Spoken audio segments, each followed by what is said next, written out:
মানুষের ব্যবহার আসলে তার আসল পরিচয় তুলে ধরে।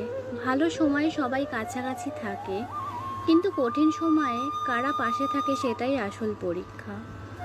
কিছু মানুষ মিষ্টি কথা বলে, কাছে টানে, কিন্তু প্রয়োজন ফুরলেই দূরে সরে যায়। আবার কিছু মানুষ কম কথা বলে, কিন্তু সব সময় তোমার জন্য চিন্তা করে, সাহায্যের হাত বাড়িয়ে দেয়। তাই মানুষের ব্যবহার দেখে বুঝতে শেখা দরকার, কার জন্য নিজের সময়, শক্তি আর বিশ্বাস খরচ করা ঠিক হবে আর কার জন্য নয়। আমি পৃথিবীতে দুইটা জিনিস সবচেয়ে বেশি ভয় পাই: এক, অন্যকে দুঃখ দেওয়া; দুই, কাছের মানুষকে হারানো। প্রথমটা এড়াতে চেষ্টা করি সব সময়, কারণ কষ্ট দেওয়া মানে নিজের ভিতরে অনুশোচনা জন্মানো।